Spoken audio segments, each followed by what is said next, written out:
नमस्कार। अब आप राजकुमारी चंदेल से प्रादेशिक समाचार सुनिए। आज के मुख्य समाचार। राष्ट्रपति द्रौपदी मुर्मू ने कहा, संविधान राष्ट्रीय पहचान की आधारशिला, राष्ट्रवादी दृष्टिकोण स्थापित करने का मार्गदर्शक ढांचा। प्रदेश विधानसभा का शीतकालीन सत्र धर्मशाला के तपोवन में शुरू। विपक्ष ने पंचायती राज व शहरी निकायों के चुनाव टालने को लेकर सरकार को घेरा। प्रदेश में अग्निकांड में अपना आशियाना गंवाने वालों को विशेष आपदा राहत पैकेज के तहत मदद देगी सरकार। प्रदेश में बीते 3 वर्षों में कुत्तों के काटने के 3,26,000 से अधिक मामले आए सामने। और दृष्टिहीन जन संगठन ने अपनी मांगों को लेकर 3 दिसंबर को शिमला में चक्का जाम का किया ऐलान। अब समाचार विस्तार से। आज संविधान दिवस है। संविधान सभा ने आज ही के दिन वर्ष 1949 में संविधान को अंगीकार किया था, जो 26 जनवरी 1950 को लागू हुआ। संविधान दिवस के उपलक्ष्य पर राष्ट्रपति द्रौपदी मुर्मू ने नई दिल्ली स्थित संविधान सदन के केंद्रीय कक्ष में संविधान की प्रस्तावना पढ़ी। इस अवसर पर राष्ट्रपति मुर्मू ने कहा कि संविधान राष्ट्रीय पहचान की आधारशिला है और ये राष्ट्र को आगे बढ़ाने, औपनिवेशिक मानसिकता के स्थान पर राष्ट्रवादी दृष्टिकोण स्थापित करने का मार्गदर्शक ढांचा है। उन्होंने कहा कि संविधान लोगों की आकांक्षाओं को अभिव्यक्त करने के लिए एक अत्यंत प्रभावी ढांचा प्रदान करता है। सामाजिक, आर्थिक एवं राजनैतिक न्याय, स्वतंत्रता, समता और बंधुता। मुझे ये देखकर हर्ष होता है कि इन सभी आयामों पर संसद सदस्यों ने संविधान निर्माताओं की परिकल्पनाओं को यथार्थ स्वरूप प्रदान किया है।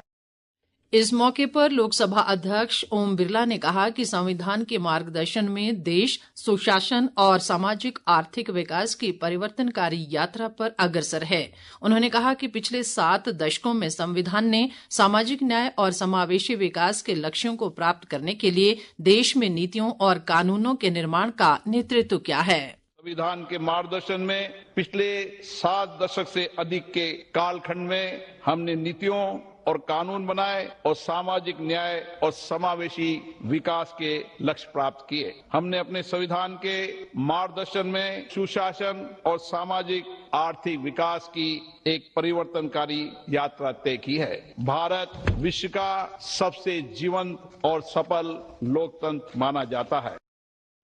प्रदेश विधानसभा का शीतकालीन सत्र आज धर्मशाला के तपोवन में शुरू हुआ। 5 दिसंबर तक आयोजित होने वाले इस सत्र में कुल 8 बैठकें होंगी। शीतकालीन सत्र के पहले ही दिन विपक्ष ने नियम 67 के तहत काम रोको प्रस्ताव लाकर तीखे तेवर दिखाए। विपक्ष ने ये काम रोको प्रस्ताव पंचायती राज व शहरी निकायों के चुनाव टालने से उत्पन्न स्थिति और राज्य निर्वाचन आयोग से टकराव को लेकर विधानसभा अध्यक्ष को सौंपा था।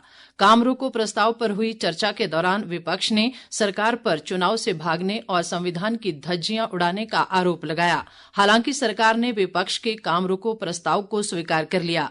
मुख्यमंत्री सुखविंदर सिंह सुक्खू ने सदन में कहा कि विपक्ष द्वारा हर सत्र में काम रोको प्रस्ताव लाया जाता है और ये विपक्ष की परंपरा बन गई है। उन्होंने विपक्ष के काम रोको प्रस्ताव को स्वीकार करते हुए कहा कि वे तथ्य पर बात रखें। विस्तृत ब्यौरे के साथ हमारे विशेष संवाददाता।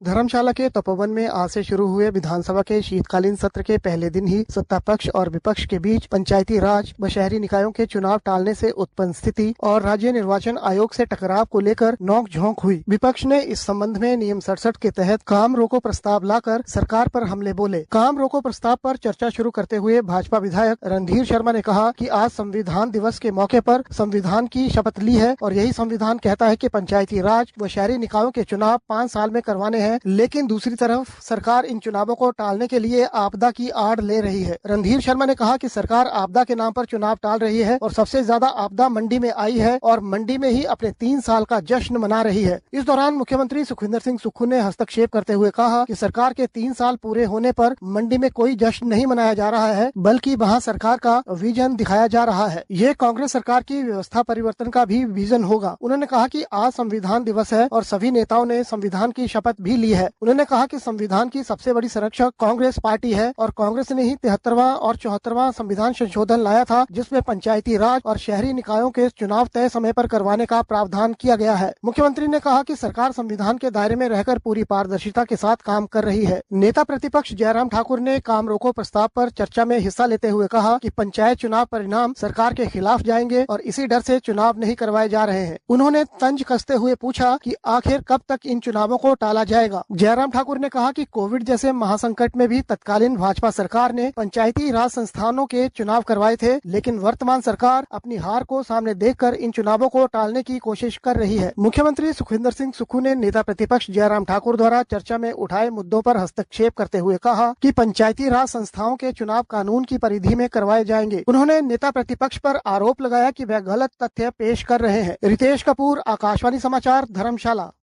ताज़ा समाचारों के लिए आप हमारे Facebook page All India Radio News Shimla, X handle @AIR News_ Shimla और YouTube channel AIR Shimla news पर लॉगिन कर सकते हैं। बाकी समाचार अंतराल के बाद। प्रादेशिक समाचार बुलेटिन में एक बार फिर आपका स्वागत है। बाकी समाचारों में मुख्यमंत्री सुखविंदर सिंह सुक्खू ने कहा है कि प्रदेश में अग्निकांड में अपना आशियाना गंवाने वालों को सरकार विशेष आपदा राहत पैकेज के तहत मदद देगी। उन्होंने कहा कि राज्य मंत्रिमंडल की बीते दिनों हुई बैठक में भी इस बारे में फैसला लिया गया है। विधानसभा में आज काम रोको प्रस्ताव पर चर्चा के दौरान बंजार के विधायक सुरेंद्र शौरी द्वारा उठाए गए मुद्दे पर हस्तक्षेप करते हुए मुख्यमंत्री ने ये बात कही। उन्होंने कहा कि बंजार विधानसभा क्षेत्र की तीर्थन घाटी के गुशैणी के झनियार गांव में हुए अग्निकांड पीड़ितों को भी सरकार इसी पैकेज के तहत राहत प्रदान करेगी। मुख्यमंत्री ने कहा कि झनियार के अग्निकांड में आशियाना गंवाने वालों को घर बनाने के लिए सरकार 7-7 लाख रुपए की मदद देगी। साथ ही घरेलू सामान की खरीद के लिए 1-1 लाख रुपए की राहत राशि प्रदान की जाएगी। स्वास्थ्य मंत्री कर्नल धनीराम शांडिल ने कहा है कि प्रदेश में बीते 3 वर्षों में डॉग बाइट के 3,26,170 मामले सामने आए हैं। स्वास्थ्य मंत्री ने आज विधानसभा में प्रश्नकाल के दौरान विधायक राकेश कालिया के सवाल के लिखित जवाब में ये जानकारी दी। विधायक भुवनेश्वर गौड़ के लिखित सवाल के जवाब में सदन में जानकारी दी गई कि आपदा के दौरान कुल्लू मनाली विधानसभा क्षेत्र को बड़ा नुकसान पहुंचा है।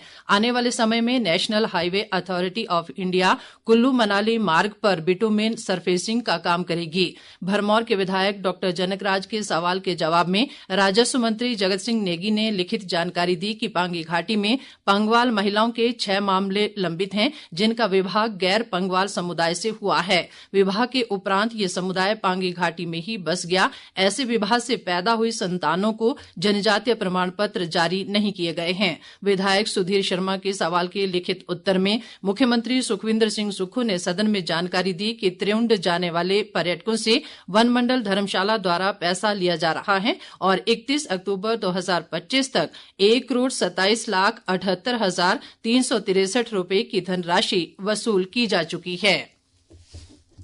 दृष्टिहीन जन संगठन के सदस्य अपनी मांगों को लेकर पिछले 764 दिनों से शिमला में धरने पर बैठे हैं। संगठन के सदस्यों ने बताया कि वे पिछले 2 वर्षों से अधिक समय से सड़कों पर बैठे हैं, लेकिन प्रदेश सरकार उनकी मांगों को अनदेखा कर रही है। उन्होंने कहा कि सरकार से कई दौर की वार्ता हो चुकी है, लेकिन अभी तक सकारात्मक परिणाम सामने नहीं आए हैं। ऐसे में संगठन के सदस्यों ने 3 दिसंबर को विश्व विकलांग दिवस पर शिमला में चक्का जाम करने का ऐलान किया है।